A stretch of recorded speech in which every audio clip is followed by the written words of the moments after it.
Hello, on se retrouve pour une nouvelle vidéo et aujourd'hui on va parler moto, comment faire si tu es débutant et que tu veux choisir ta première moto. J'ai acheté une moto il y a quelques mois et je n'y connaissais rien, donc si c'est ton cas je vais t'expliquer toutes les choses auxquelles tu dois absolument penser, les erreurs à éviter si tu veux acheter ta première moto.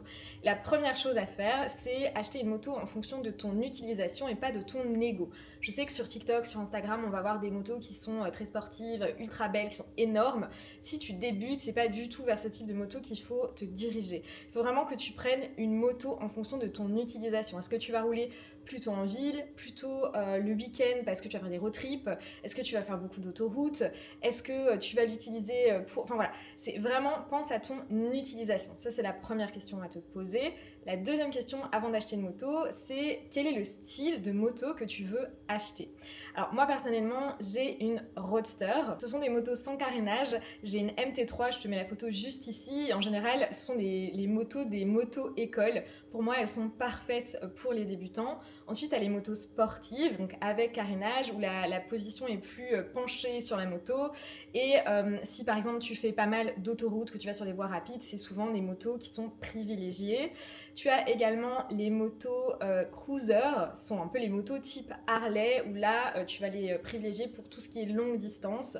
Après c'est un style, moi c'est pas du tout des motos que j'aime bien, mais si c'est un type de moto que tu aimes, qui va avec ton style de vie et ton univers, j'ai envie de dire fonce. Une autre question à te poser, ça va être le poids de la moto. Personnellement, le poids et la hauteur de selle, j'ai fait des comparatifs avec ChatGPT pour, comme je ne suis pas grande, je fais 1m57, mon poids n'est pas non plus élevé, il est proportionnel à ma taille.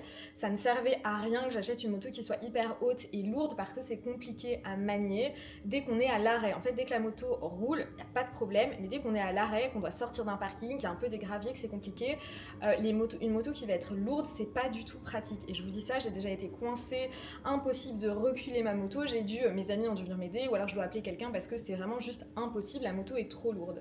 Donc pensez à bien comparer le poids de la moto et la hauteur de selle. Si jamais tu veux des recommandations pour des motos, si tu es petite et que tu veux des recos de moto pour les petites, n'hésite pas à me le dire dans les commentaires. Je te donnerai moi en tout cas mes motos. Je te ferai une liste de motos qui sont vraiment adaptées dans ce cas-là. Ensuite, une autre question à te poser, ça va être le cylindre. Est-ce que tu veux une 300, une 400, une 500, une 600 cylindres? Alors pour débuter, je te recommande une 300 ou 400. Moi j'ai une MT3, donc c'est une 300.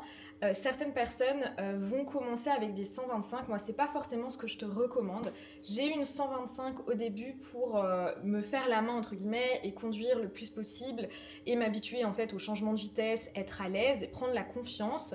Mais je voulais pas acheter une 125 parce que dès que tu vas être sur des voies rapides, c'est vraiment pas pratique. On a l'impression qu'elle avance pas et franchement pour un achat de moto, je me tournerai pas vers une 125. Après, tu as les 500, 600.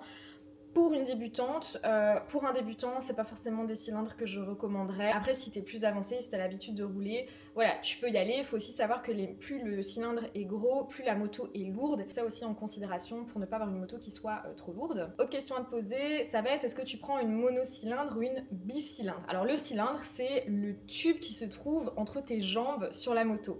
Et soit tu en as un, soit tu en as deux, soit tu en as quatre. Un cylindre, c'est pas mal si t'es en ville. Deux cylindres, c'est bien si tu fais ville et voie rapide. En fait, ça évite que la moto ne tremble quand tu es sur l'autoroute.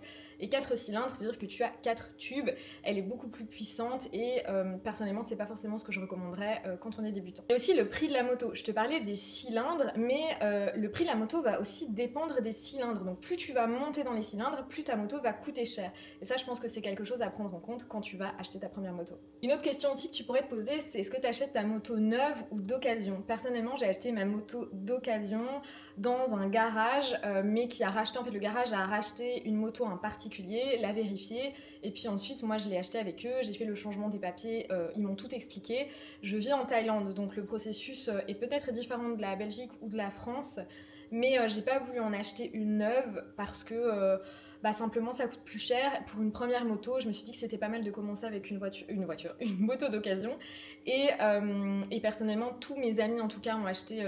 Ici, le marché de l'occasion fonctionne vraiment très très bien. Donc voilà, je pense que ça va dépendre en fait de ton budget. Si tu achètes une moto d'occasion, fais hyper attention à vérifier qu'il y ait bien les ABS si ce sont des modèles qui datent d'avant 2016. Et moi je te recommande de ne pas acheter de moto qui a au-delà de 50 000 km, simplement par mesure de sécurité. Ce qui est très important, c'est que cette vidéo, en fait, tu vas pouvoir me poser toutes tes questions en commentaire et je te répondrai. Je pense que c'est ça qui est le plus important. Tu as peut-être des questions précises par rapport à ta situation particulière et donc n'hésite pas. Et j'espère que cette vidéo t'aura plu et puis je te dis à très vite.